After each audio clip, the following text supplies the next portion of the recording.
Hello, friends, and welcome to episode 839 of the Juicebox Podcast.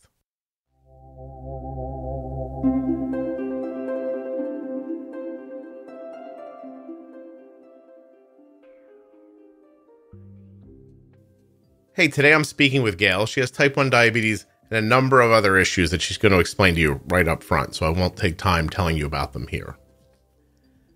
While you're listening to Gail and I make chit-chat, please remember that nothing you hear on the Juicebox Podcast should be considered advice, medical or otherwise. Please always consult a physician before making any changes to your healthcare plan or becoming bold with insulin. If you are a person with type 1 diabetes or the caregiver of someone with type 1, please go to t1dexchange.org/juicebox. Fill out the survey. That's it. Just finish the survey and you've helped people with diabetes. You've helped research for type 1 diabetes. You are going to be part of the solution at t1dexchange.org/juicebox. It is not often that by answering simple questions about diabetes, you can help. But here we are, and this is it.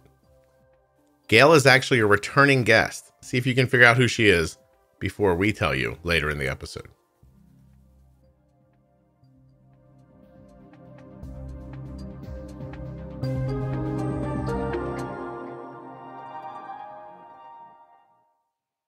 This episode of the Juicebox Podcast is sponsored by Dexcom.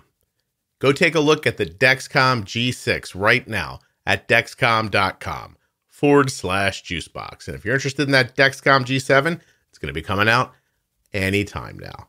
And we are planning on switching my daughter to it as soon as possible. Dexcom.com/juicebox has all the information you need. The podcast is also sponsored today by Omnipod.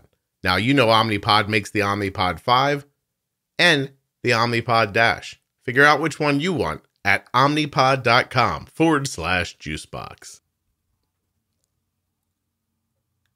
My name is Gail. I am type 1 diabetic and I have been for 35 years. I also have MS, celiac disease, undifferentiated connective tissue disease, and that's about it. There's a couple others, but yeah, that's it. Hold on. How can you say there's a couple others, but whatever? Well, just, minimal Raynaud's and that kind of thing. Don't give short shrift to Raynaud's. Okay. Well, and that sort of thing. Keep going. What's that sort of thing?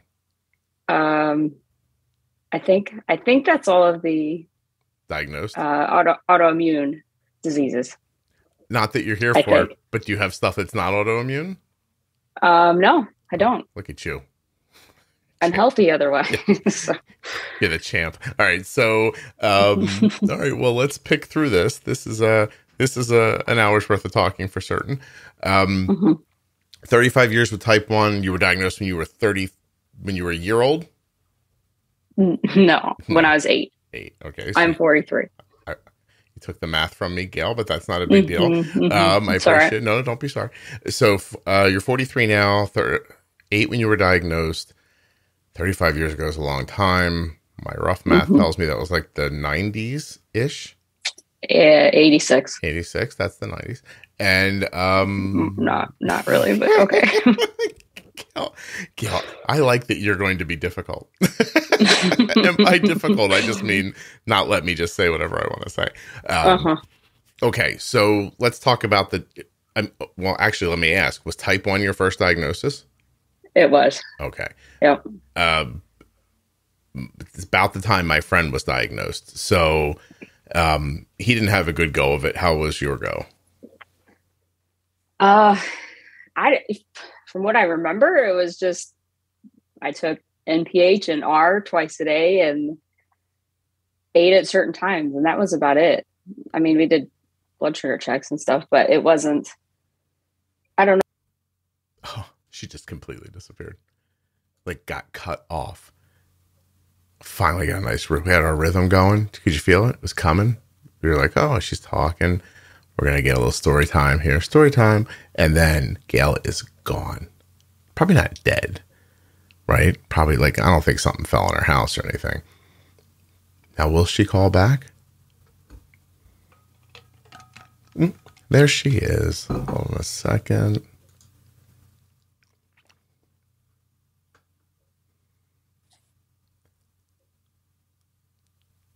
nothing bad happened, right? Like a tree didn't fall through your house or something like that? Sorry about that. No. It's okay. You just push a button.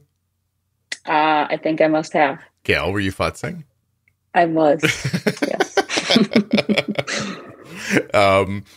No big deal. You were taking your shots, eating on schedule. That's kind of it, you were starting to say.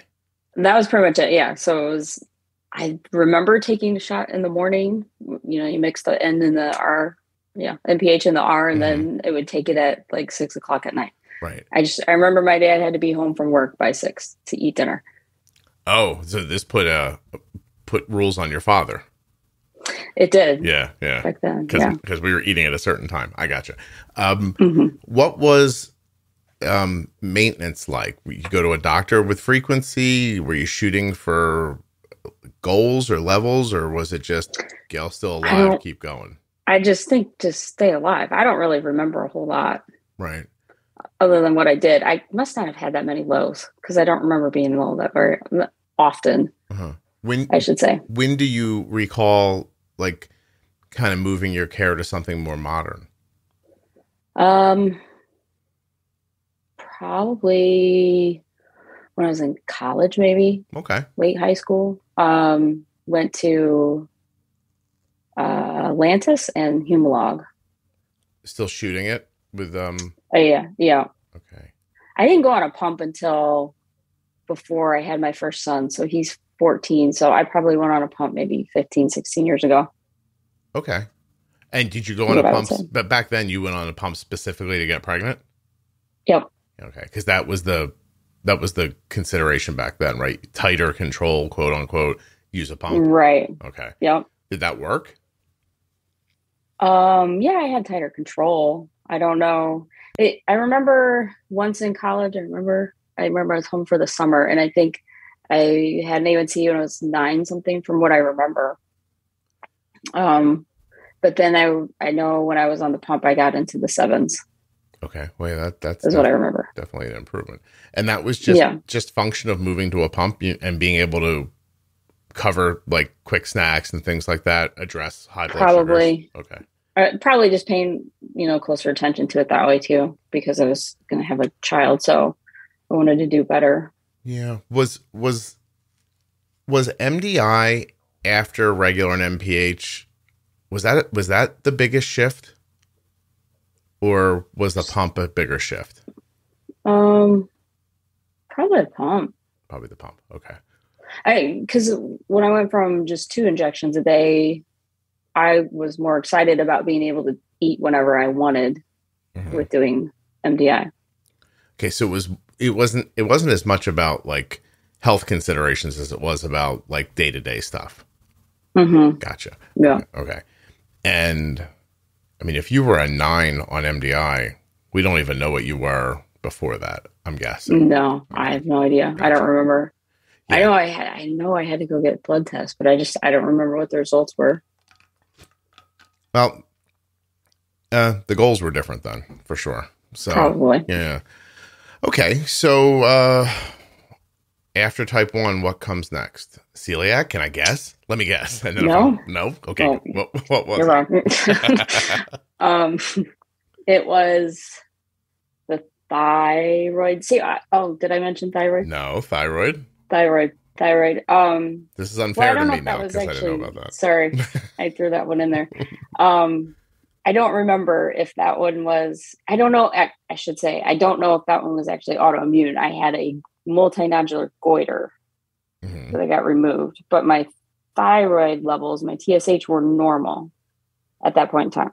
Do you take a medication now? I take Synthroid.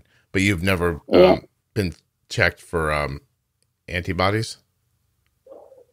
I don't know. No, I don't know.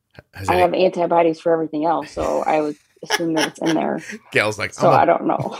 I'm a bucket of antibodies, Scott. They're definitely probably in there. Yeah. I have to think so. Has anyone ever said Hashimoto's to you? No. Okay.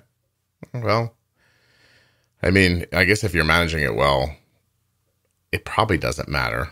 You know what I mean? There's not much I don't have thyroid, so there's not. Oh, wait, they took your entire thyroid? They did. Oh, Yeah. oh, wait a minute. Oh, I didn't recognize that. I know about the goiter. I didn't realize that it meant the whole thyroid was gone. So, Yeah, they took the whole thing out. okay. So how do you find that? Like, is it, I guess you didn't have much experience with, because you weren't having TSH problems, so you don't know. Not that I remember anyway, but I know because I had been seeing the endocrinologist then, because I was only seeing my family care doctor. And then when I went to the pump was when I went to an endocrinologist. And I think he was checking it like during an exam, and he could feel it. Yeah, the bumpy. And then it kept growing. Gotcha. So they removed the whole thing. And is Synthroid managing it? Do you have side effects from not having a thyroid, or is it managed pretty well with the Synthroid? Pretty well with the Synthroid up until maybe 6 months ago. You start getting tired? Yeah, my TSH got up to 7 something. So did you, I believe. Was there like a big change for you? Weight gain, something like that? No, well, I did gain some weight, but maybe 10, 15 pounds. But that one came out of nowhere. So that's kind of a long story. So my endocrinologist who I was seeing quit his practice, and I had the blood work done because I had been fatigued, but that's another thing because I have fatigue because of all the other things. Right. So I had like annual blood work for it anyway, and it came back at 7, and he had quit. My endocrinologist quit. So I was kind of stuck. And until I could get an appointment with another one, which was until another 4 months or so. So I saw an integrative health nurse practitioner, Mm-hmm. and she did the blood work there, and she put me on, I believe it's called Cytomil. Yeah. Which is a T3. T3. Yeah. And then everything has evened out since then. And did that push your TSH back under 2? It's just under 2 right now. Wow. So no increase to the Synthroid, just the addition of the Cytomil. Yeah. Oh, Mm-hmm. That's excellent. Okay. I like how when you started to tell it, you were like, this is a long story. And I thought to myself, well, it's a podcast, Gal. So perfect. Yeah. Okay. So second was thyroid. Do you remember how old? Let's see. That was probably 2 or 3 years before my son was born. So 16 years ago-ish. Oh. I'm 43. So whatever that was. Yeah, 20, okay. whatever. 20, whatever. Let's go with that. Hold on. 43. 27, 28. All right, hold on. So 26. I'm going to take the 4 and turn it to a 3. I'm going to carry the 1. Now it's 7 to get the 13. And then 27? Sure. I like that. Sounds right. No. So, okay. So here's the interesting part and why I asked. You went 19 years without something new happening. Mm-hmm. You were just type 1 for 19 years. And for most of that time, you were just regular MPH, kind of like boom, boom, hitting it here, hitting it there, decide to have a baby, move to the pump. Thyroid pops up. Thyroid after the birth or before? Before. Mm-hmm. And then you got celiac? What else do I have? Raynaud's, celiac, MS, and the connective tissue. MS came before celiac. Okay. You know what? Celiac I probably had The a whole lot time. longer than I ever got diagnosed with it. But yeah, we're just talking about the diagnosis though. Like, so what do you, like, looking back, uneasy stomach, gas, bloating, stuff like that? Yeah. Okay. Yeah. So if you would hindsight tell me celiac was after type 1? Yeah. Okay. But I would say probably, I don't know, probably even into when I was a kid. Gotcha. I wouldn't be surprised, like in my teens. We're going to give celiac a 1A with an asterisk. I'm setting up your life like a horse race in front of me on a whiteboard, just so you know. Okay. All right. So then. That's fun. Yeah, for no one, honestly. It's just to keep the conversation straight. MS is next, you're saying? MS is next. I got diagnosed with 3 months after my son was born, my first son. Okay. What's diagnosis of MS look like? I had like sharp pains in my fingers, in like 2 of my fingers on each hand. And I didn't go see anybody about it. I just, was pregnant and had a baby and everything like that. So then I finally made an appointment with I don't know why I went to my primary care doctor, but I chose to go to him because I thought maybe it was diabetes related. I don't even know what I thought it was, but I went to see him and he said, we'll do an MRI to rule out MS. And then it ruled it in with, I think I had 3 or 4 lesions on my brain. Gail, wow. Off of sharp pain in 2 fingers, the doctor was like, that's going to be MS? Apparently, that's how he figured it out. I'm sure I told him something else too, but I don't, there's fatigue. I mean, I had a newborn, so I don't know. I'm just saying, like, that's, you still have that doctor? That's well done. No, he retired. These people just leave you left and right. Just gotta go. See ya. Goodbye. I need more Synthroid. Oh, okay. See ya. Right. So you get that diagnosis. I mean, can you put yourself back in that time? Is that crushing? What does that feel like? That one was pretty bad because I had, I had a 3-month-old and my grandma had just died, and then I got the MS diagnosis. So that was a lot to handle at one point in time. Did your grandmother get hit by a train, or did she have some illnesses? She was 89. She was old. So yeah, her time. Yeah, it was. Yeah. That time was. Oh, that's nice. I kind of find that lovely for some reason that, like she made it to the end. It feels like to me. She did. Yeah, I think she did. Cool. She had a good life. So how long is it just pain in your fingertips? That kind of went away. Yeah, that's a good question because I haven't had that for a long time.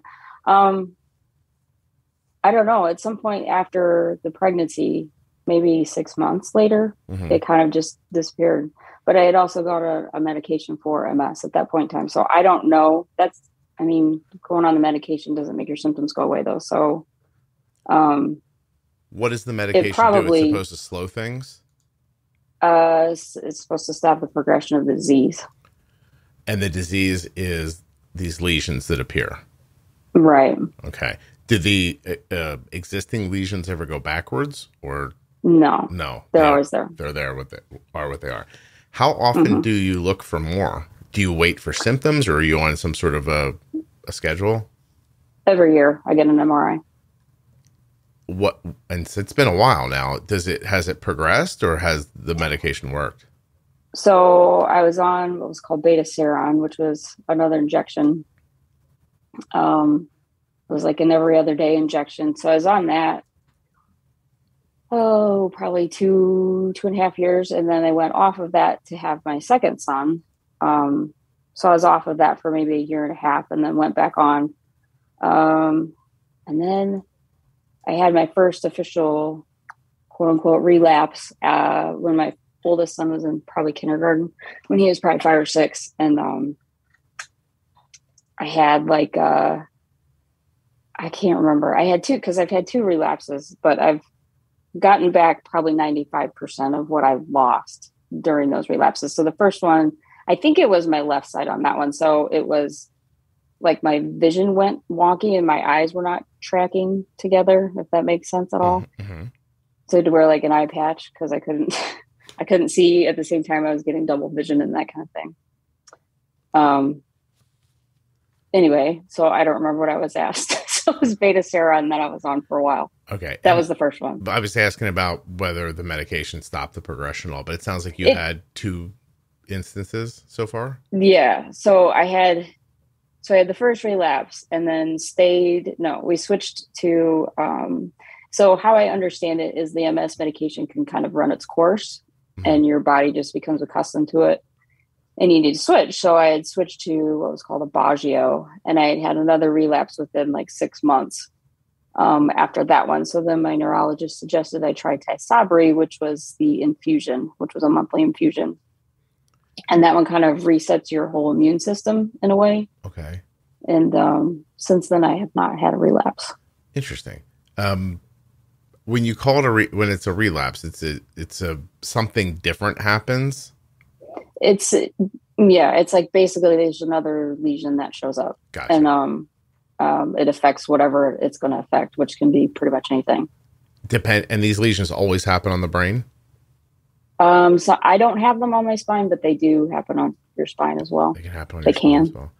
How do you, I don't know if it was on the recording. I'm struggling to remember if I said this to you before we started or not, but I said, I thought you weren't nervous because your voice is so settled, but now I'm starting to think you've just been through some shit and, and this is your level of like normal. Yeah. Am I right about that? Yeah. Okay. I don't know, is it coming off like there's no emotion there because no, you're coming I don't know, it's just No, not emotionless. Like, listen, I wouldn't expect somebody to come on and say, hey, I want to be on a podcast. I have MS, celiac, type 1. We haven't even gotten to some of the other stuff, this. And you're just going to come on and start crying. Like, I imagine that people have it, like, in a place where they can talk about it. You don't sound emotionless to me. You sound to me...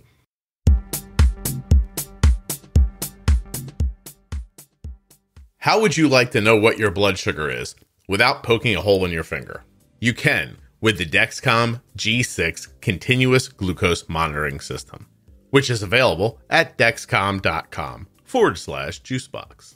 Not only does Dexcom offer 0 finger sticks, but you can get your glucose readings right on your smart device. That's your iPhone or your Android. Don't have a phone? That's okay. You can use Dexcom's receiver. On any of these devices, you're able to set up customizable alerts and alarms, setting your optimal range so that you'll get notified when your glucose levels go too high or too low. And you can share this data with up to 10 followers. Imagine what that could look like. Your child could be at school, and their data could be available to you, your spouse, their aunt, the school nurse, anyone who you choose. My daughter's been wearing a Dexcom forever, and it helps us in multiple ways.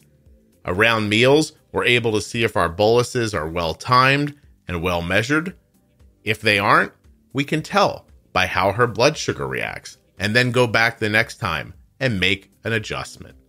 Without the Dexcom CGM, we're sort of flying blind, but not just at meals, also during activity and sleep.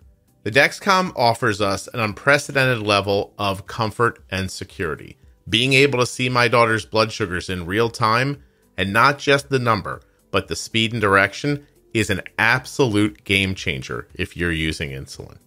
Dexcom.com/juicebox. Head over there today to see if you're eligible for a free 10-day trial of the Dexcom G6. The Dexcom is at the center of how we have been able to keep our daughter's A1C between 5.2 and 6.2 for over 7 years. We've been able to minimize variability and keep her blood sugars in a stable range because of the information that we can see with the Dexcom. These are our results and yours may vary, but using Dexcom's feedback has helped my daughter, without any food restrictions, live a more normal and healthy life. Dexcom.com/juicebox. My daughter Arden began wearing the Omnipod tubeless insulin pump on February 4th, 2009. That was 5,093 days ago. Or another way to think of it, 1,697 pods ago. At that time, she was 4 years old. Hang out with me for a moment while I tell you more about the Omnipod. Omnipod.com/juicebox. Today, Arden is 18 and still wearing Omnipod. Back then, there was one choice, just one pod. But today, you have a decision to make. Do you want the Omnipod 5? The first and only tubeless automated insulin delivery system to integrate with the Dexcom G6? Because if you do, it's available right now for people with type 1 diabetes ages 2 years and older. The Omnipod 5 is an algorithm-based pump that features smart adjust technology.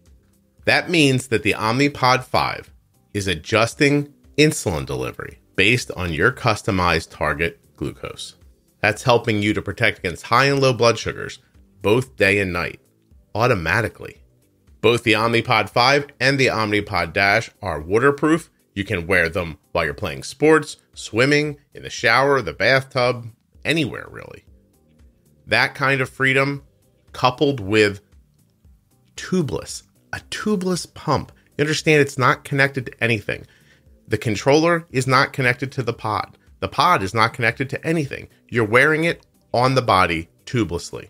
No tubing to get caught on doorknobs or anywhere else that tubing with those other insulin pumps can get caught. Omnipod.com/juicebox. That's where you go to find out more. You may be eligible for a free 30-day trial of the Omnipod DASH. You should check that out too when you get to my link, omnipod.com/juicebox. So if you're looking for an insulin pump that is tubeless, waterproof, and automated, you're looking for the Omnipod 5. If you want to do it on your own and you're not looking for the automation, Omnipod DASH. For full safety, risk information, and free trial terms and conditions, please also visit omnipod.com/juicebox. You sound to me like if the moon started falling out of the sky, you would go to what the next step is. You wouldn't put your hands over your head and yell, "Oh no, the moon's going to fall on my head." Probably not. Yeah. Yes. You look to me like you'd be like, "Oh, we got to move to the left and get underground." Like, you know what I mean? Like you seem like, I keep saying this in the podcast recently, but I can't for the life of me. Somebody's got to write in and tell me who said it. Although somebody probably said it and it hasn't been up yet, but somebody told me about how astronauts think about how basically everything around them is trying to kill them. So they order it by what's going to kill them next. They fix that problem. Then they go to the next thing. They go to the next thing. Like you have that vibe to you. So yeah. And you've had it like I heard it 3 minutes into the conversation. So, and and to make my point, you had another baby after you found out you had MS. Like, I think that's, that's like a baller move a little, you know what I mean? Like, it was my neurologist because I did see a neurologist who I didn't care for. And we switched from him and went to a different one that my family care doctor who came up with the MS recommended. And we went to her and she said she was all for it. And I think that just kind of made me feel like that it was okay.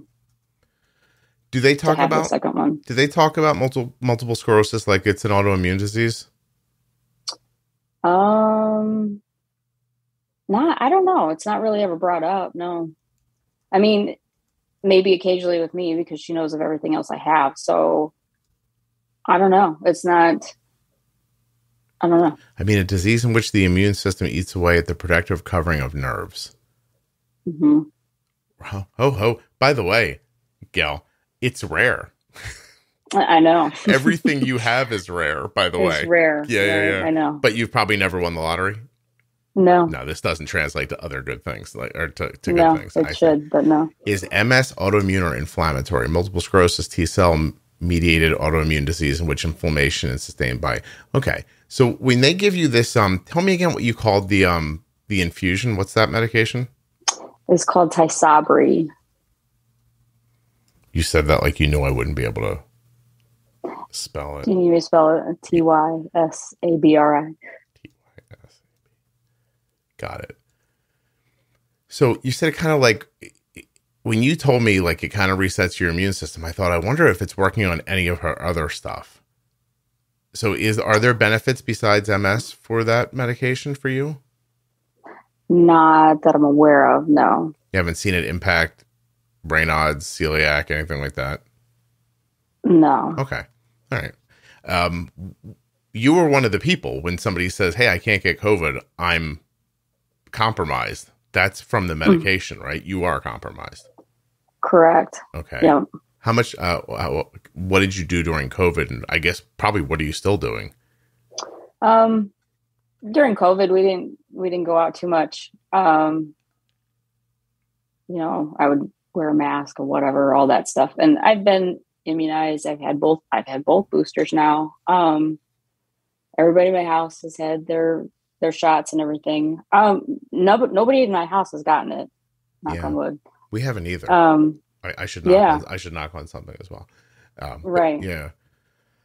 Well, there's been doctors too that have said because of all the autoimmune issues, this is all theory, so I don't know if it's really true, but that I don't get sick very often, like with colds or flus or anything like that. I don't. And they said that it could be because your immune system is just working overdrive all the time. that you don't get sick like that. But who knows? I remember thinking in the first couple of years of Arden's life, like, wow, this kid's never sick. Like, you know, I had other kids, they got like, my son got sick, an ear infection, things happened to him. You know what I mean? I look at Arden, I was like, this kid's like Superman. I never thought to think like that might not be good. But there we are. All right. So we'll circle back around a little bit, but just tell people how Raynaud's presents. Raynaud's. So that's, I don't know when that one popped out, but it did at some point. It's so like it affects me more in the winter than it does in the summer, but my fingers and my hands it's like, it almost looks like you're a dead person. It's a better way to say it. But the blood all drains out of your limbs is what it looks like. You turn blue? You turn like kind of a bluish white. Is it a pretty like blue? Super. Gail, was it like something, is it nice at least? Could you? No, it's not gross. Even. I look dead. So it's. How long does it last for? When is that a flare up situation or is it constant? It just happens whenever. Gotcha. It'll happen if I'm like in the wintertime or in the summertime. It can happen if I'm indoors in the air conditioning and then go outside. Like my toes will do it. Do you prefer warm weather in general? I do. Yes. Do you live somewhere warm? No. Always it's so interesting. Yeah. Because why would you not pick up and move immediately? I would like to. Family. Let's see these bastards that you're attached to holding you back. Yeah. They don't want to move, so your toes can stay pink. Right. Wow. Some point in time, I hope. Any autoimmune with your kids? My youngest has the marker for celiacs. Okay. He does not have it necessarily yet, but he has the marker. Interesting. So no symptoms? He just had his well child checkup last month, so we're gonna get him tested pretty soon. He talked about having stomach ache. So with the celiac, from how I understand it, it's like if you have the marker, you need to get tested every couple of years just to see how you're doing.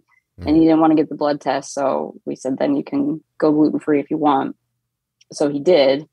And then we went to his wellness checkup. And she said, because I said something about his thyroid too, because he's kind of short and isn't like, I don't know, he could just be short. I don't know. But I worry about things like that. I'd think about it and things like that. Yeah. Yeah. So I said, can we get that checked? And she said, yeah. So we're going to get it all checked at the same time. Yeah. And if his TSH comes back over 2, don't let them tell you it's in range, right? Yes. Okay. Good. I do. Good. And she's testing for the antibodies on that one. So. Yeah. Well, the next time you get a blood test for fun, you ought to get that antibodies test. I should. Or does it? I mean, that thing's gone now. Why don't we just let it live? Let it die. Let it rest in peace. Okay. So now the connective tissue thing. What is that called? Undifferentiated connective tissue disease. When does that pop up? That was probably started getting symptoms, I want to say fall of 2019. Okay. And the description of this, online, undifferentiated connective tissue disease is a term suggested by Leroy 30 years ago to denote autoimmune disease that does not meet criteria for established illnesses such as systematic lupus, scleroderma, dermatomyositis, Surgeon's syndrome, vasculitis, rheumatoid arthritis. Like, so you can get some of that or all of it or just a mixed bag? So you have to have, I favor lupus and Raynaud's, and that's all part of UCTD. So lupus, I've got, I think 3 of the 4 things you have to have lupus. What are those things? I knew you were going to say that. I don't. You want me to Google? What should I Google? Lupus? Yeah, lupus. And I'll tell you if I've got it or not. Symptoms. Fatigue, fever, joint pain, stiffness and Joint swelling. pain. Joint pain, yes. Fatigue, yes. Fatigue, yes. Butterfly shaped rash on the face. No. Skin lesions that appear or worsen with sun exposure. No. Fingers and toes that turn white or blue when exposed to cold. That's very nice. Yeah. Mm-hmm. So you got at least 2. And then if you count the cold, hold on, is there more? Hello, internet. Chest pain? No. Shortness of breath? No. Dry eyes? Yes. Oh, Headache? that's Sjogren's. That's Sjogren's. That's the other one. Sjogren's, right. And headaches, confusion, and memory loss. Sure. How do you qualify that? I don't know, but No. Gail, what keeps you, Gail, from swan diving off the tallest building you can find? Tell us all how you're staying positive. I don't know. You did it. It is what it is. I feel better than the last time I talked to you, so that helps. So Okay. I don't know. You feel better. Things are improving. Yeah, like the Plaquenil, which I am on for the UCTD, has taken the joint pain, I don't want to say completely away, but to a point that is definitely tolerable. Okay. And it's not there all the time. Well, that's good. How long have you been feeling better? I don't know, maybe 6, 7, 8 months. And you attribute that to the new medication? I do. All right. Is there concern that it will stop working? No, I haven't really thought about that. So I'm like Santa Claus over here. Thanks. with the happiness. I was like, Gail, have you considered it might not work anymore? You're like, shut up, idiot. No, I hadn't. No. Oh my gosh. What made you want to come on today? This is I don't know, follow up from the last one. I know. Because I said the last time that I thought I was more doom and gloom, and I thought that was what I was And coming off as. All right. So now we've got a good background. Do you remember what episode you were on before by any chance? No, 5 something. I don't remember what one though. 5 something. No. Let me see if I can figure it out. God knows. So when you were on previously on whichever episode I'm about to figure out you were on, did you come away feeling like that? Just when you listened back, were you like, oh my God, that doesn't sound like who I feel like I am? That was before I listened to it. But yeah, that's what I was like, ugh.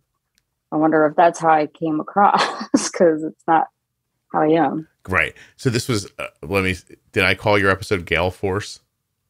Yes. Yeah. Gail has type 1 diabetes and a number of other autoimmune issues. You know, it's bad when I just say, and a number of other autoimmune issues, because if I start listing them out, right. I'm afraid people will look in their podcast player and be like, oh my God, like, what are we doing here? But so, all right. So we got done recording and you just felt like I've laid my life out and I don't like the way it sounded. Is that about right? That's in my head. Yes. Yeah. That's what I was worried about. Okay. Yeah. And did you make steps towards addressing that? What do you mean? I don't know. Did you change something? You start meditating? Oh, no, I think I just started feeling better. Because I don't think I felt that well when I talked to you. And so it was fairly new. Right. But you don't recognize it when it's happening. Is that right? Probably. Like day to day, you don't think, oh, I sound bummed out or I don't like Yeah, I doubt it. Yeah. Do you think your family knows? I'm sure. I'm sure they see a difference. Nobody mentioned it? Nobody had the balls, Gail, to speak up? I don't think they're afraid of me, but no, I mean, I don't know. I don't think so. Nobody's really said anything. Yeah, like nobody's just looked at you and been like, hey, your husband hasn't said, hey, you've been more pleasant, or you look like you feel better, or he has not. No, okay, he doesn't have any balls. Then I would do it. I'd be Gail. I pride myself in honesty over my own happiness. What do you think of that?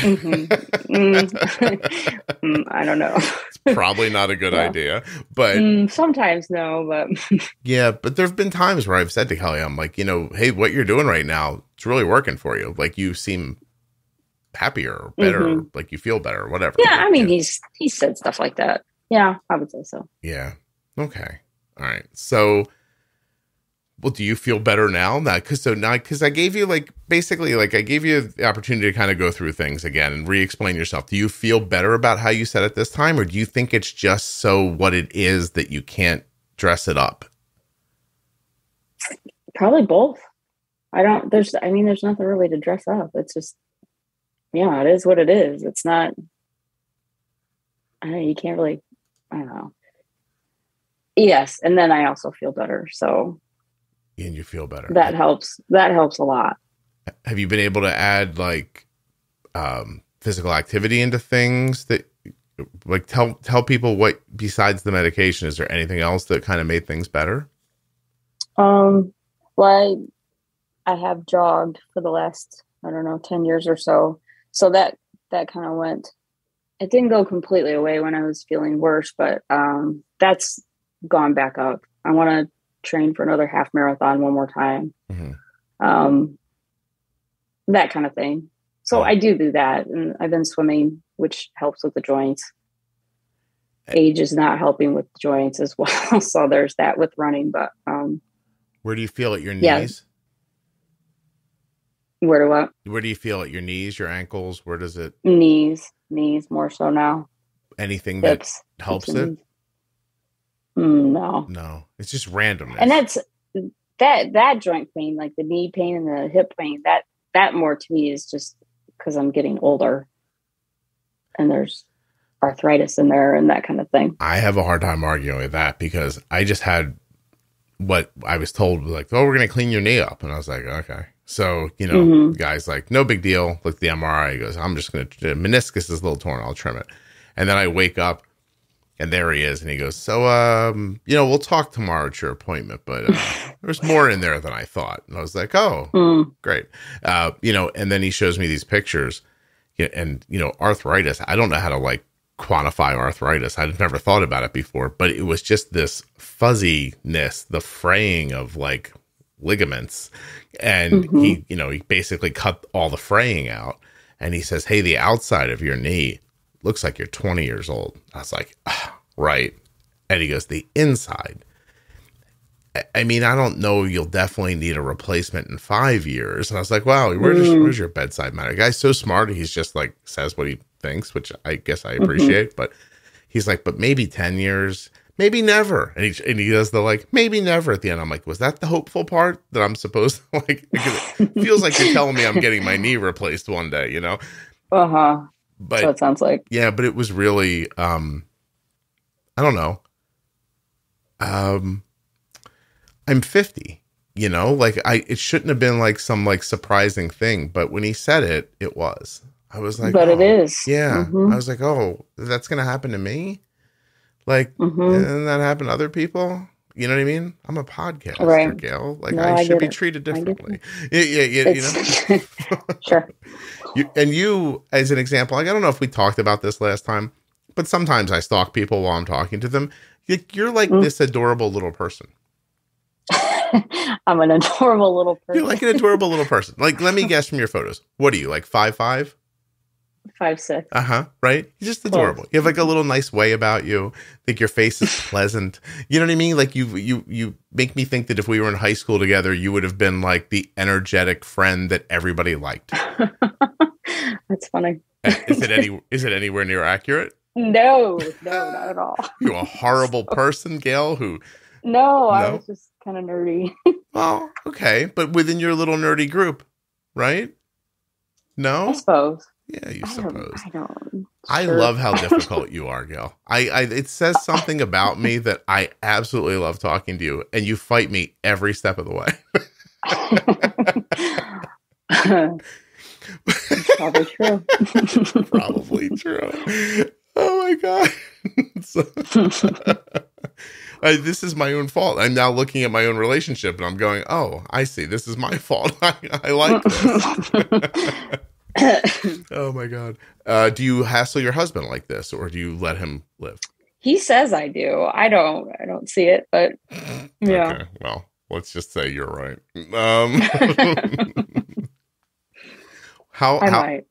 how aware are your kids about your situation? They know. I mean, they know everything. Yeah. Do you think you have lupus? Would somebody characterize you that way? That, when people, because explaining the UCT, the whole thing is, I don't know, it gets confusing. It is just easier to just say lupus because whether it actually ever progresses to that, I don't know, but that's where it's leaning toward. Okay. All right. I usually don't ask a question like this, but I think it fits here. I mean, I need you to, maybe you don't know, right? But like, what's your plan? Like, do you have like a plan? Do you get up in the morning with a goal in mind? Do you work?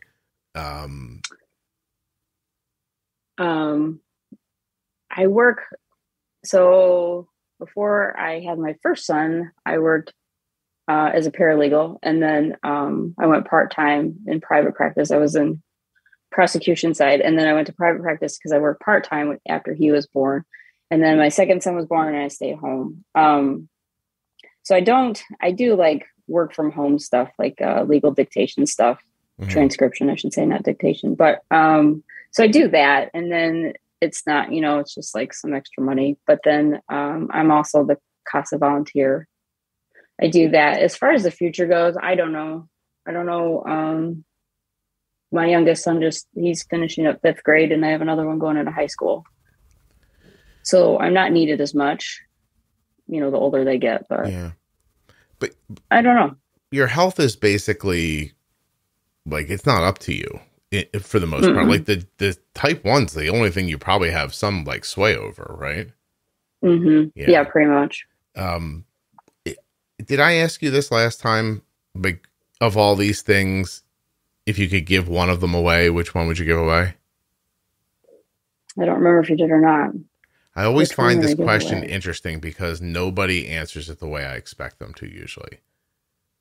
Like, so if I said to you, we can get rid of one of these right now, like I have my finger where I think you're going to answer, but what would you say?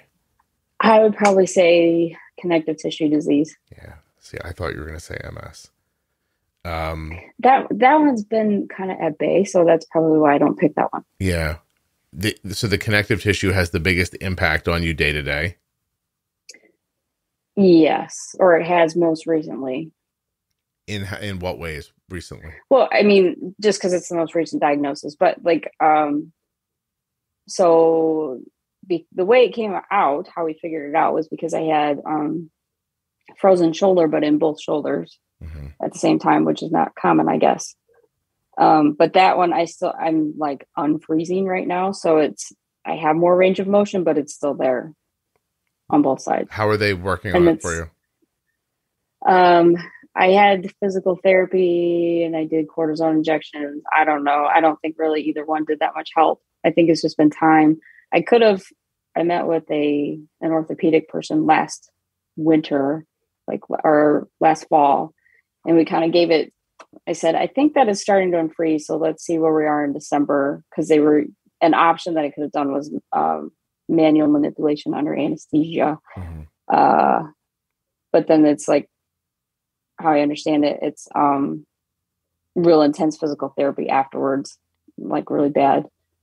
So I don't know. December came around and it was starting to feel better. So I just said, let's just let it unfreeze itself. Cause and the orthopedic guy said too, he said with the connective tissue disease, I don't know that it's going to it could help, it could not. It was a 50-50 flip because he didn't really have anybody with connective tissue disease that had frozen shoulder. So he wasn't sure how it would all work together. The connective tissue disease, besides the symptoms, is there a blood test or other testing they can do for it?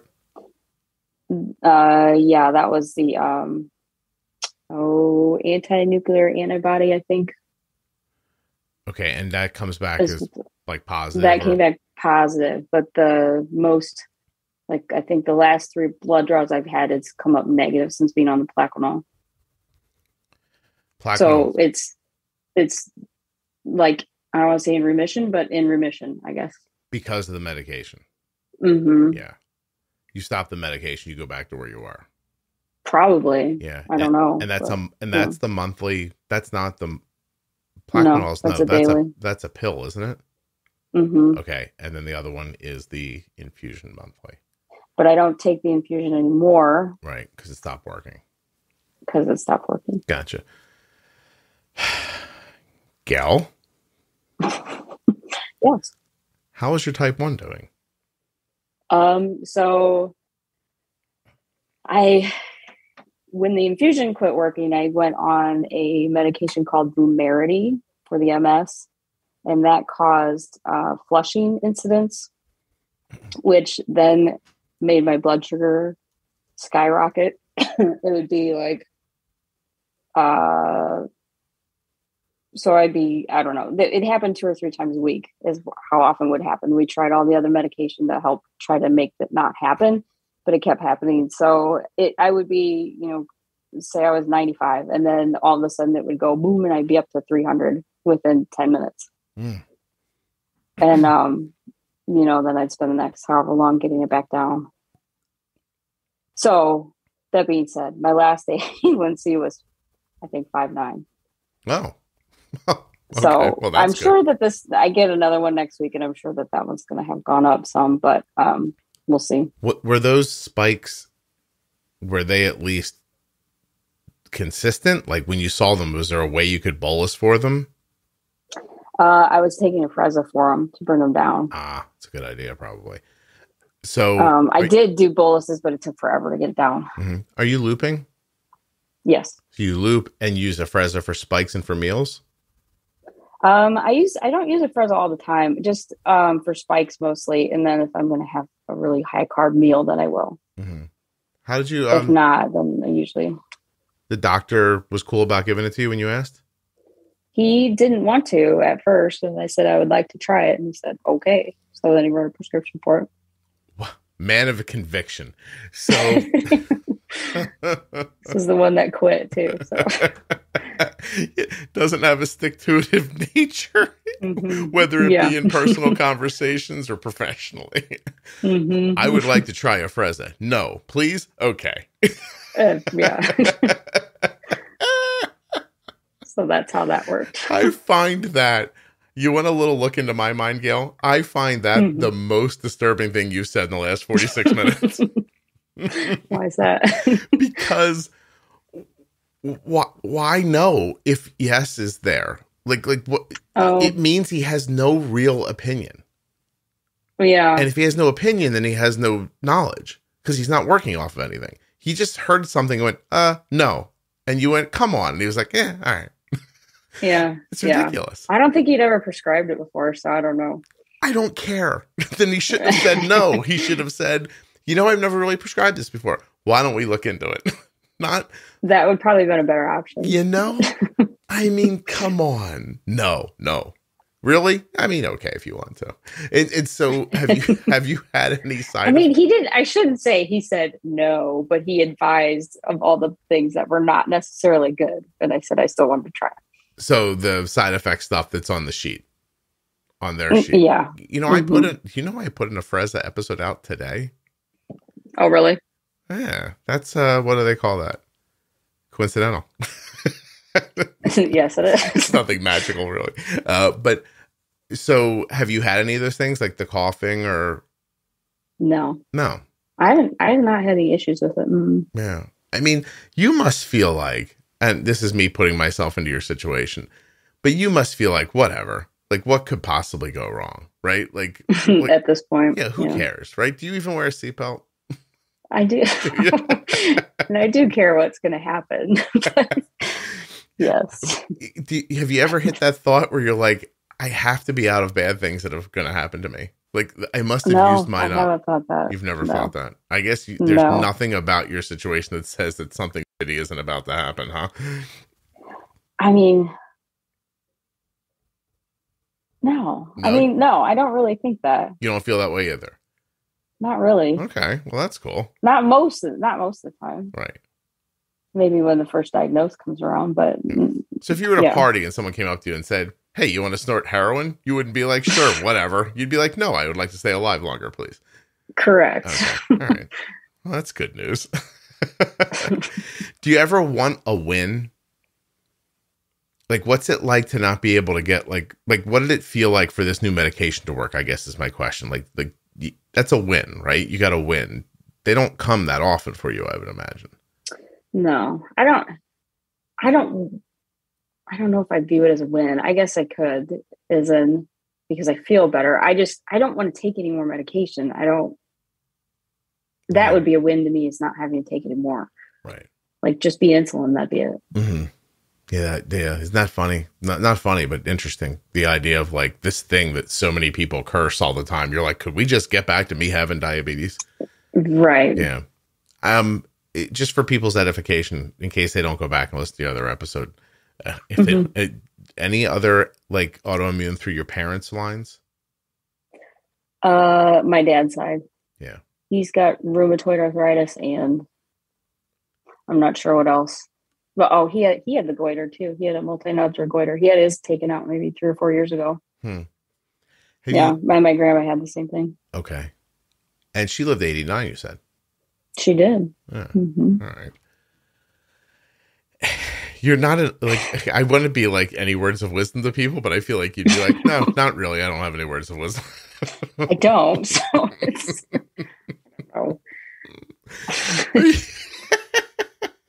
Are you listening to the podcast still? I am. Cool. Because I listen on my runs. Thank you. How am I doing? Let's move this on to me for a second. Oh, okay. give you a break. So, am I getting any better at it? I think you've been about the same for the last, I don't know, however long I've listened, year or so. Is that bad? 2 years? Or no. Okay.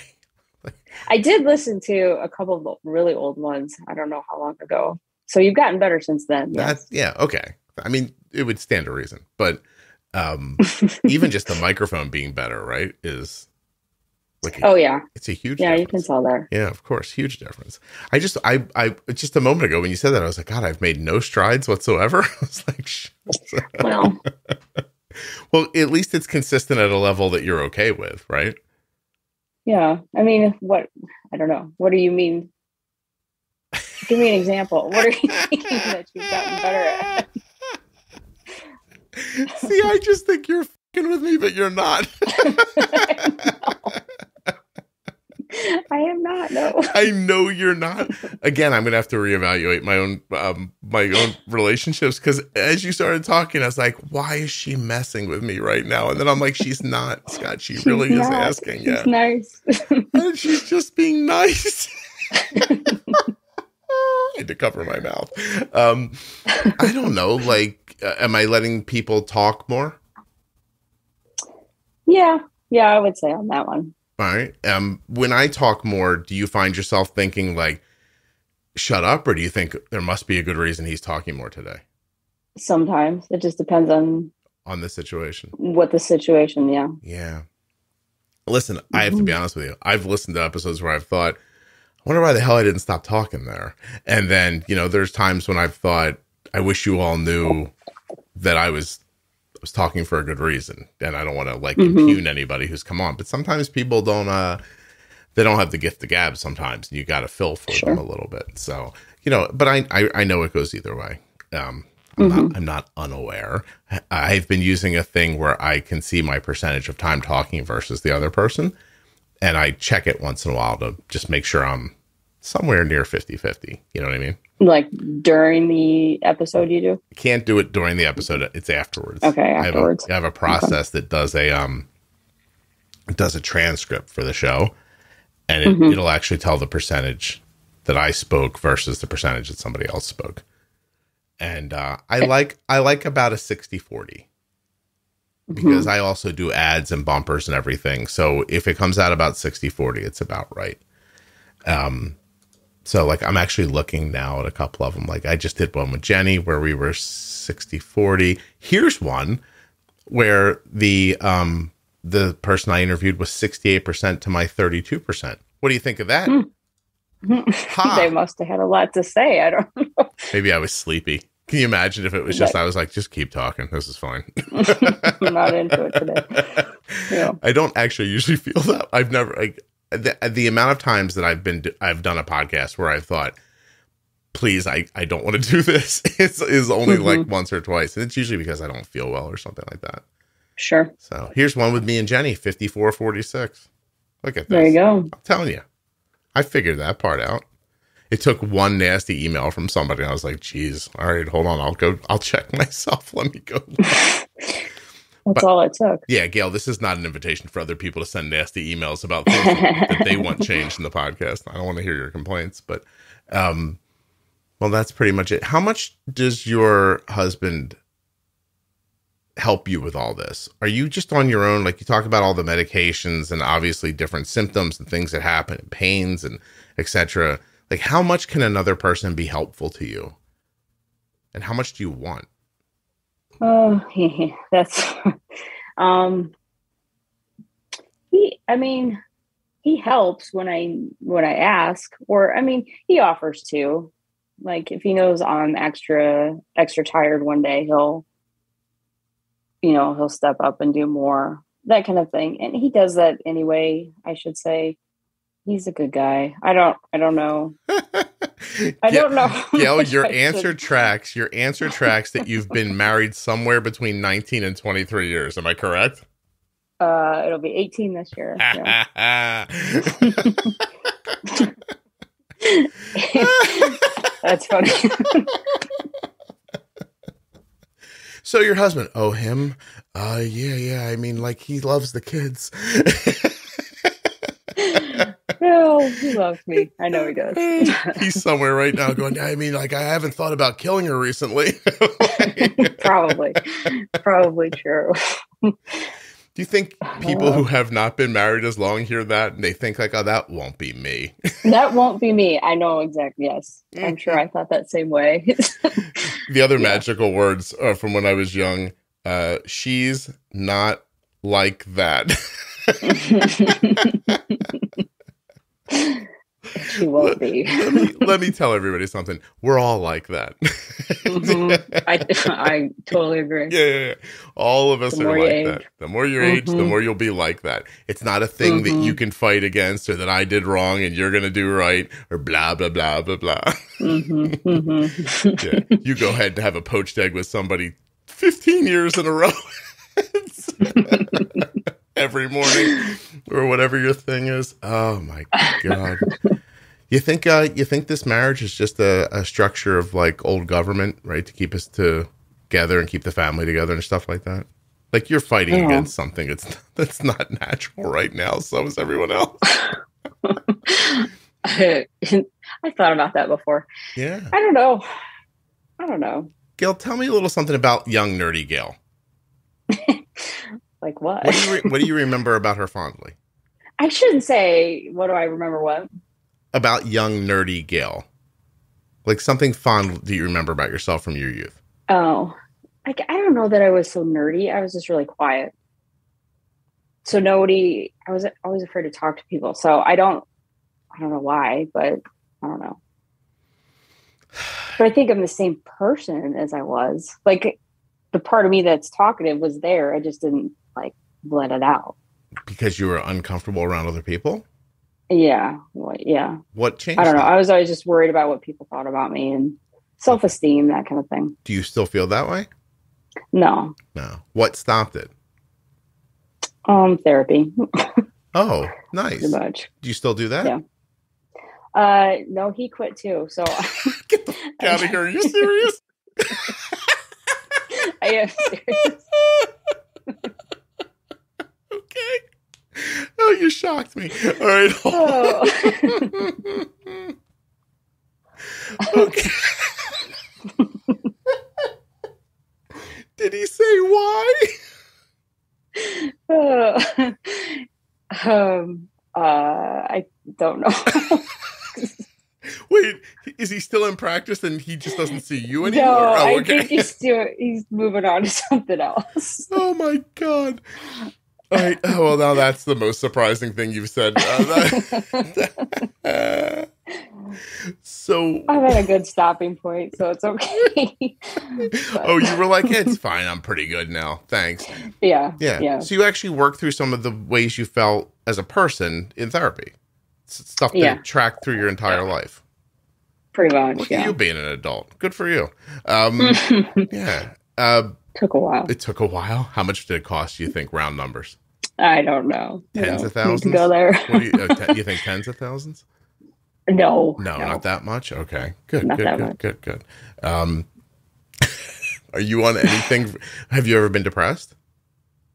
Yeah, I've taken antidepressants before. I am not now. No. Okay. Do you need to be? No, I don't think so. Okay. I mean, if you did, literally no one would judge you. You understand that, right? I do. Well, I'm sure people would, but I don't. It doesn't matter. But no one that heard this would judge you. If at the end you were like, "I do take antidepressants," we'd all be like, "Oh, that tracks." You know, right? I can see why. I mean, seriously, you don't. Do you drink? Socially. You do the weed, anything like that? No, I was for the connective tissue pain, but I don't anymore. I haven't in a while. What stopped you? Did it not help, or did you feel weird doing it? And your just no, because I just was feeling better to where I didn't feel like I needed it. Nice. Was the weed helping before the plaques? I can't think of the name of it. Plaquenil? Yeah. Yeah. Weed did help. Just like edibles. Yeah. Edibles. Oh, okay. You weren't smoking or vaping? No, I don't know. Oh, look at you drawing a line in the sand. Okay. All right. Well, I run. I don't.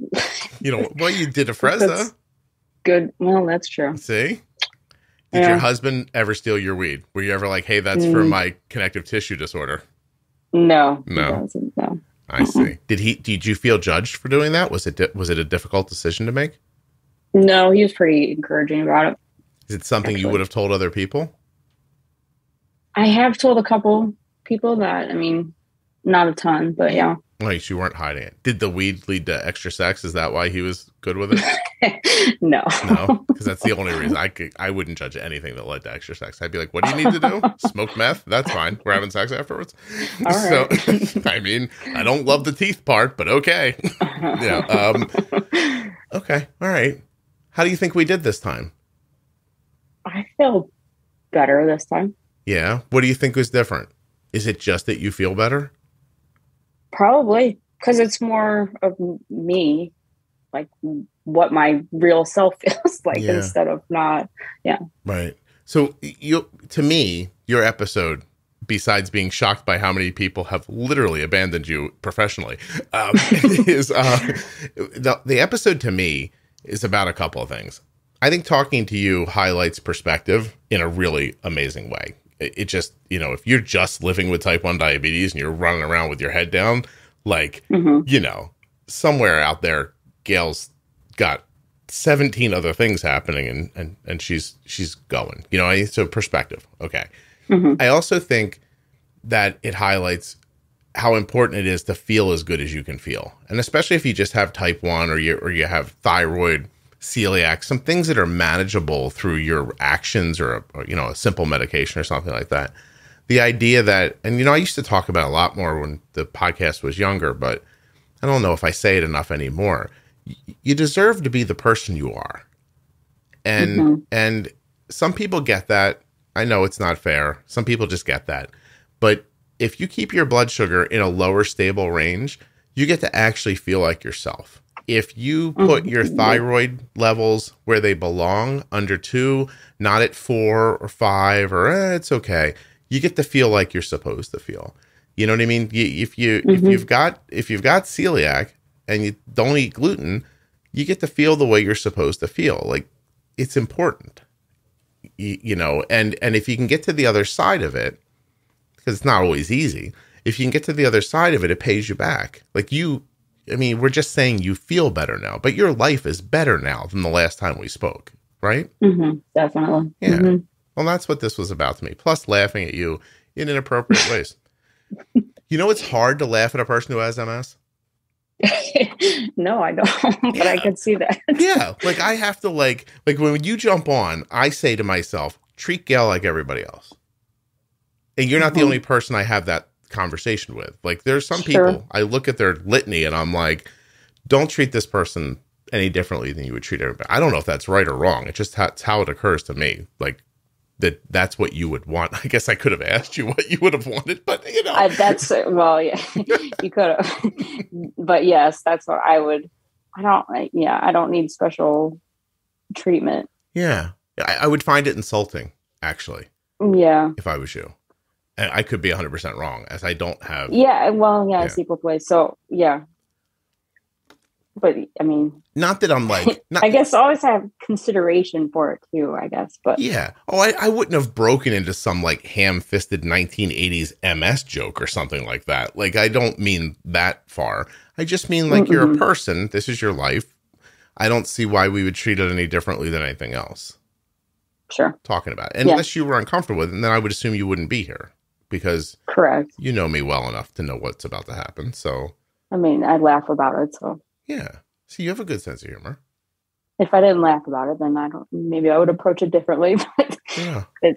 I'm okay with it. Good. That's excellent. Did little young, like, Gail play Dungeons and Dragons, or she just no. Look at you. No. You're like, no, I don't do what those people do. No. I see. Okay. How did you, were you quiet when you met your husband?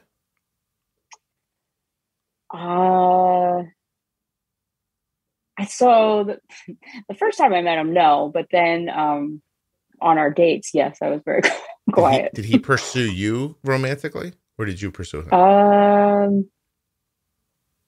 I think I pursued him. Okay. Nice. He was, I'm remembering right. If you're remembering correctly. Well, you've been married for 18 years. How long have you been together?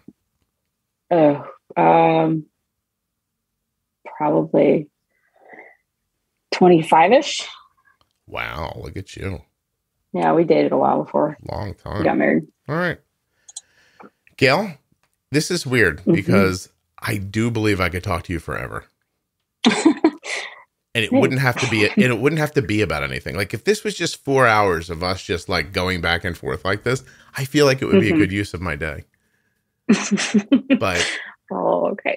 Yeah, look at I'm glad. Yeah, look. Were you just like? Did that strike you oddly? A little bit. Oh, I think that therapist should have stayed a couple more weeks, Gail. Do you need me to tell me? I could tell you that you're worthy of love. Do you need me to say that?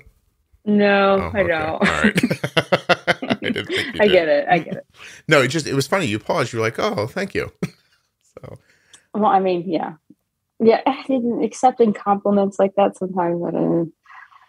Yeah. Yeah. It's I don't know. Like it's funny. You don't check a couple of my boxes for easy conversation. Like your speech pattern and mine don't mix, but I don't have trouble waiting for you. But there are some people, but there are some people that when I have to wait for them, I hate it. But I don't hate it. I don't hate it with you for some reason. My Midwestern slowness, is that what? Yeah, that. but there are times when it's happening where I'll literally like take a piece of this whiteboard and I'll write like slow down on it. And there are times when it happens and I'm irritated by it and I have to let that go while we're talking. It doesn't bother me with you. And you, I don't know. I don't know why we get along so well. Do you feel like we get along well? I do. Yeah, I do feel that way. Yeah. I'm not going to lie to you. If it wasn't for a couple of these diseases, I'd put you on my short list if Kelly dies, is what the short list is called. But I don't think my insurance can handle all this. So probably not. It's a lot. I don't think I'd be able to take care of you. No. Somebody I really like a lot who works with me with one of the advertisers is leaving their job. And we were having that conversation yesterday, which happens, these long relationships with people that are business and we were getting done. I was like, you're definitely on my if Kelly dies list. And she's like, we are so good on the phone together. I was like, right, we should never meet each other. This would be how our relationship would be, just on the phone. We're very good like this. But she laughed and she did not reciprocate. So no. I didn't hear her go like, "Oh, good, you're on mine." She must have seen a picture of me, I'm guessing. But I mean, I don't know you obviously, but the way you carry yourself reminds me of my husband a lot. Really? Mm-hmm. And he's a very smart, handsome man. Is that correct? He is. Yes. Yeah. What do you think about it? Like, I don't remember. It was a long time ago that I heard one episode that you were talking about. I don't remember. You were at the school or something and a lady like told you to go a certain way in the parking lot. I cannot remember what it was off the top of my head.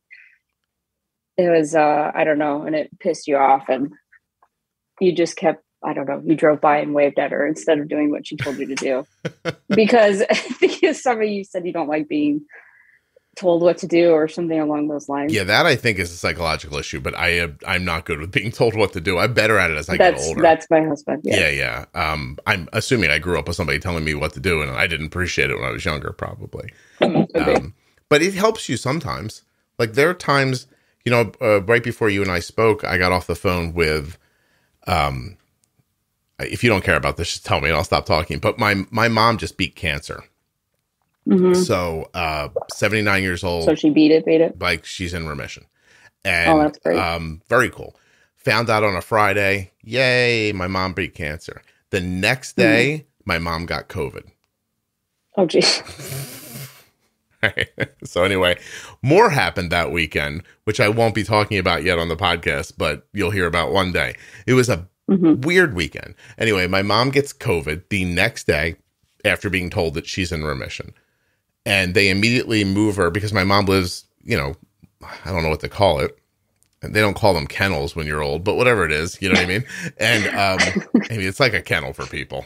Let's be honest. Sure. Yeah. And it's a nice one, but she lives in a room, she's got some stuff, a television and, a bathroom. Mm-hmm. And they move her to another part of the place where they call it the COVID wing. And they tell her, you have to stay here for 10 days. So really? 4 or 5 days into it, my mom calls me and she's like, I feel better. I'd like to get the hell out of here. And I was like, Mom, look, they said 10 days, I think it's a protocol. And she's like, I don't care. And I was like, okay. So I begin calling people and saying, look, what can we do to get my mom out of there sooner? We can't, blah, blah, blah. Okay. So like the 8th day comes around and they call me up and they say, the doctor wants to keep your mom here for 20 days. I was like, no. So I said, you're not doing that. And he's worried because, she's just finished chemo. And I said, you're worried about a 79-year-old lady that had a complete hysterectomy, treated the pain after that with Tylenol and Advil. And then 6 months later, after 6 rounds of chemotherapy, was in remission. You're worried about, and she kicked cancer, or the COVID was gone in 4 days. And I was like, what is it you're worried about exactly? She's like, well, she could be more susceptible. I'm like, more susceptible to what? Something worse than ovarian cancer, chemotherapy, and COVID? What are we talking about? I was like, she's okay. And I was like, and if it gets her, she's 80. Let her go. I told my mom that. My mom laughed. She's like, thanks a lot. I'm like, I was trying to make your point for you, Mom. And so, but then today I got the call. Today's her 10th day, and they are going to give her a PCR test today. She needs to be negative. They'll do it again tomorrow. If she's negative, they're letting her out. And I'm telling you that the only reason my mom isn't spending 20 days in that room is because of however it is I'm wired. Because my brothers heard it and they were like, oh, that's a shame. I was like, fuck you. We're fixing this. Yeah, that would be my husband. Yeah. Yeah. I said, and if it's the right thing to do medically, well, I'm not getting in the way of that. But if this is just some arbitrary thing, going back a half an hour to your story where you were like, can I do a Fresno? He's like, no. And you're like, come on. He's like, okay. You know what I mean? I just thought like, this guy's saying something because it's written down on a piece of paper in front of him. He's got no reason for keeping my mom there for 20 days. Without thinking about it, Yeah. So sometimes you come off like an asshole and sometimes it's really helpful. What do you Or both. Yeah, or both. Yeah, I guess there are times that I've come off poorly. And do you want to hear one last story? Oh, sure. This is about my mom's kennel again. So there's an emergency bell, right? Because you're old and you're gonna fall. And you need to be able to you're not getting out of this one. You know what I mean? You got to be able to call for help. for months, my mom has told me, and I've been there and seen it, there's a little like deli bell in her room, like a little ding, ding, ding, ding, ding. I said, Mom, what's this bell for? She goes, oh, the emergency bell doesn't work. And so they gave us this. And I said, when you ring it, does anybody come? And she goes, no, not usually. Like, okay, great. And then I'm there a couple weeks ago. I said, Mom, the brake on your walker's not working right. And I tried to fix it, but it was really broken. So I ordered a part for it. And we made sure that the staff knew, hey, my mom's one of the brakes on her walker doesn't work right.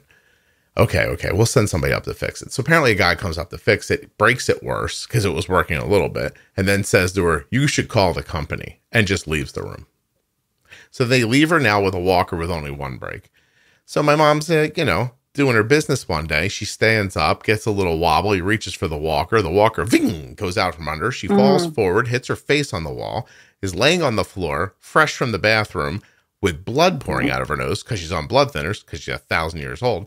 And you know what she did? She pulled the emergency bell, which doesn't work. Mm-hmm. So after we found out my mom was okay, which she is, and everything was fine, I got on the phone and I said, we need the emergency bell to work immediately. And they said, oh, yeah, we're trying. We're working on it. It's hard to get people out to work on it, blah, blah, blah. So I'm talking to my mom about it one day on the phone. And one of the nurses is overhearing our conversation. And I hear this voice go, I'm sorry to overhear your conversation, but they're never going to fix that bell if somebody doesn't make an issue of it. And I said, are you telling me to make an issue of it? And she goes, well, I wouldn't want to say that, but please. And I was like, no problem. I said, I'll get your bell fixed. So we get on the phone with people, and it very immediately becomes obvious to me that they're just worried about being sued. My mom fell, she hit her face, and they're literally talking like lawyers gave them bullet points. And I just finally said, listen, you don't know me. You don't know my mom. Nobody's suing you here. Like, we just want the bell to work. I said, my mom's old. The other people on the floor are old. They need this bell. It's a big deal. Like, get it fixed. It should be the first thing you think about when you wake up in the morning. And then they tried this thing that people do now. Like, well, with COVID, I'm like, don't give me, you can't get the bell fixed because of COVID. Like, stop it. Fix the bell. And they kept making excuses. And then the one person on the call says, well, I just want you to make sure you understand the bell works in her room. It just doesn't work at the nurse's station. And I went, what'd you say? So she repeats it, which she shouldn't have done. And I said, if I buy 2 walkie-talkies and I give you one and I have one, and they're our form of communication, and mine works and yours doesn't work, I said, Angela, do we fucking have walkie-talkies? She's like, well, it works in your mom's room. And I said, Angela, I dare you to say that one more time.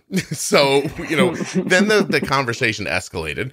I don't remember what happened next, but it ended with me. I might have been yelling. And I think I finished by saying, the next time you call me, it will be to tell me the bell works. And I hung up on them.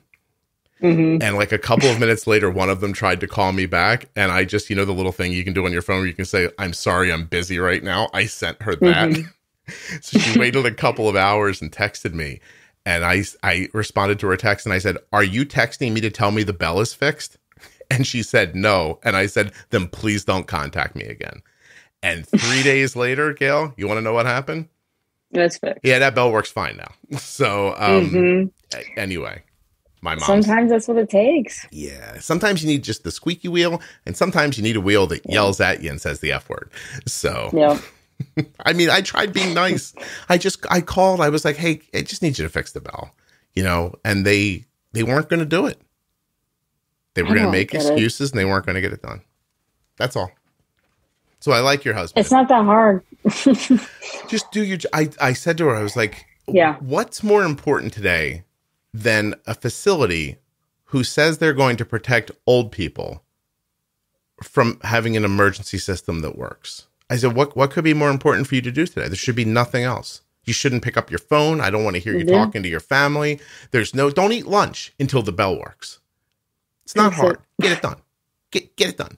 And then later I went to see my mom before she got the COVID. And I'm walking down the hall and this nurse looks at me and just winks at me and gives me the thumbs up and keeps walking right past me. And I was like, oh, that must be the lady who told me to get that bell fixed. Thank you. Yeah. So anyway, I don't know why we did all that. And if anybody made it this far, they're real fans of the podcast, Gail. So I want to thank them all for listening and say thank you to you for coming on the show. I really do appreciate it. Thank you. Yeah. Thanks for having me. I swear, I really do love you. Thanks. All right, hold on a second. All right.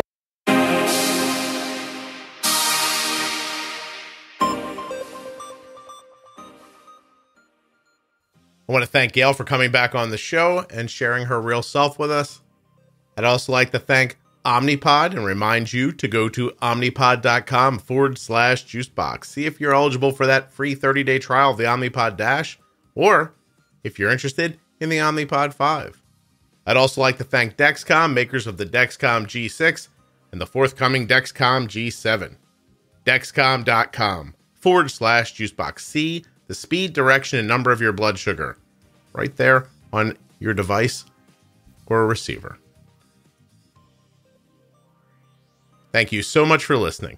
I'll be back very soon with another episode of the Juicebox Podcast. Hey, check out our private Facebook page, Juicebox Podcast Type 1 Diabetes. 33,000 members and going. We add about 300 new people every week. You could be one of them. Tons of great conversation and insight from people just like you and from people who have been around diabetes a lot longer.